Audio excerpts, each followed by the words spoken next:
Isang mapagpalang araw sa ating lahat. Ako ang inyong lingkod, Elijah Paul Jan Valdez, at welcome sa ating daily devotions. Ang ating verse for today nasa Lucas chapter 5 verse 32. Sinasabi dito na, hindi ako naparito upang tawagin ang mga matuwid, kundi ang mga makasalanan upang sila yung magsisisi. Tunay na pagbabagong loob ay nagsasangkot ng pagsisisi at kaligtasan. Sa Biblia, ang pagsisisi ay pagbabago ng isip at pagkilos na humahantong sa kaligtasan. Ang pagbabagong loob ay resulta ng gawain ng Diyos sa isang tao at ito ay isang mahalagang bahagi ng kaligtasan.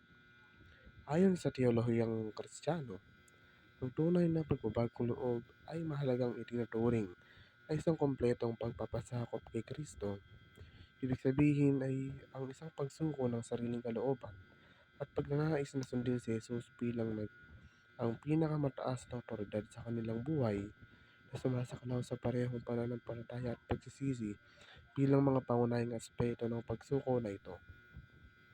Ang tunay na pagbabalik loob ay nagsasangkot ng isang radikal na pagbabago sa puso, isip at kilos ng isang tao, hindi lamang isang mababaw na pagtanggap sa mga paniniwala.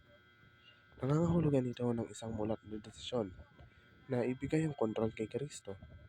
Aktibong ihanay ang buhay ng isang tao sa kanyang mga turo. Ang pagpapasakop na ito ay dapat na mahayag sa isang pagbabagong pamumuhay na nagpapakita ng pagmamahal, pagsunod at paglilingkod sa Diyos. Ibig sabihin na patunayan ng iyong pananampalataya sa pamamagitan ng pagkilos ay ipakita ang iyong paniniwala sa relihiyon, hindi lamang sa pamamagitan ng mga salita o kaisipan, ngunit sa pamamagitan ng aktibong pagsasagawa ng mga gawa ng kabaitan, paglilingkod at pakikiramay na naaayon sa iyong pananampalataya na mahalagang nagpapakita ng iyong mga paniniwala sa pamamagitan ng mga nasasalat na aksyon.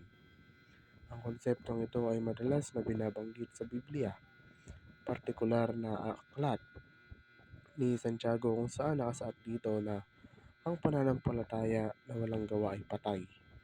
Ang pagsasabing naniniwala ka sa isang bagay na hindi sapat, kailangan mong aktibong isabuhay ang mga paniniwalang iyon sa pamamagitan ng iyong mga aksyon.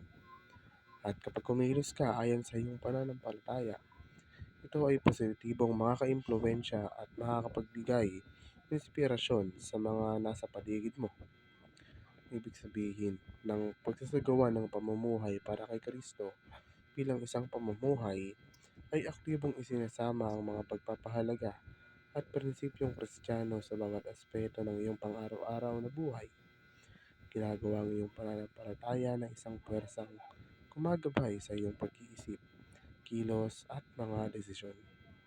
Mahalagang nagsusumikap na mamuhay ng isang buhay na sumasalamin sa mga turo ni Jesucristo sa lahat ng sitwasyon.